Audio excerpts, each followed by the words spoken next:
Hello, I'm Jennifer Donahoo, and I'm here to talk to you a little bit about the Code of Ethics for our new teachers that are coming in. And of course, it's also great reminders for all of us. The first thing is professional conduct. With professional conduct, we have to encourage each other. Remember, we can drive whatever kind of school environment we want to drive. But for us, we want to encourage everyone to have the highest standards that we could possibly have. We also want to respect each other at all times. And with those two things, we're able to work collaboratively with each other and reach that ultimate goal of student learning. One thing that we don't want to do, of course, is we would not want to harass any of our teammates that we have here. And then another thing that we would not want to do is we've got to be very careful with our testing materials. And so we want to keep those safe. And then, of course, you would never leave any students unattended. And then, of course, that professionalism that you have with each other. Our next one is being trustworthy. And you want to be truthful at all times. Remember, we are in a school environment. We are modeling for our students, and we want to be those trustworthy models for our kids. So we want to be truthful. We also want to be fair and equitable to all the students and the staff that we have for each other. And of course, we're going to model our good characteristics. Our other thing that we may have is we don't want to have any false information. Even like when we leave and we are absent for sicknesses, are we telling the truth every time that we do that? What about even when we evaluate our students with our testing? You know, are we correct in that? So are we being truthful in those areas? Also, and if we have any other questions like with administration, are we giving truthful information? When an administration asks us a question, are we giving them the right information that's truthful and honest? Unlawful acts, just as good citizens overall, and especially in education, because we are such a role model, we want to make sure we're following all of these laws here and obeying those laws. Because if not, these are the things we would not be able to remain as a teacher if we have a felony or we have gotten ourselves involved in something that's not safe for our children or even for ourselves, or it would be illegal. The next one is the teacher-student relationships. Our main goal, and one thing that we've done this year for Champions, we want every student to have an advocate, and we are their advocates.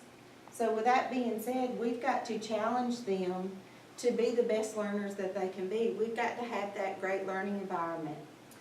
But we have to nurture the students overall. You know, we have to take care of them. They are with us all day long without a parent.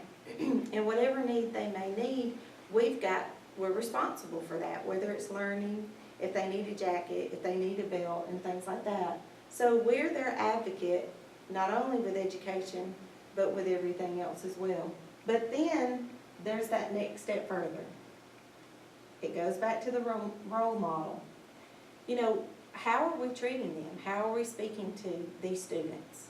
Would we want our students or our own children to be spoke to in that way? And that's what we got to think about. Of course, the cruelty to children, you've got to treat everybody equal.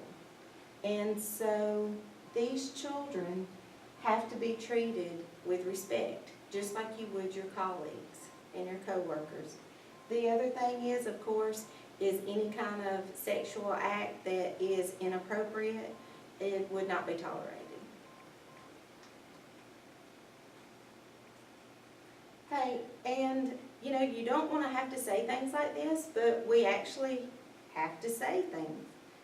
So if we're over here, all of our things, just like we teach our students, we are not going to have any of these things on the premises. They're not gonna be in your classroom, they're not gonna be on the property, they're not gonna be with us. If we have extracurricular activities, these students and athletes and cheerleaders and moms and dads, they're looking to you, they're looking to us as role models, and we can't have any of those things with us at any of those times. So, with that being said, you would be reprimanded if you were under the influence or have possession of any of the things listed beside.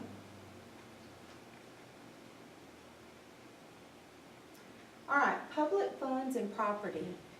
If you're going to use the school property, you have to have written permission. So if you are helping coach a basketball team and you would like to use the gym, you have to talk to the administration and fill out a form and get approval first before you can bring the other students in to use that gym.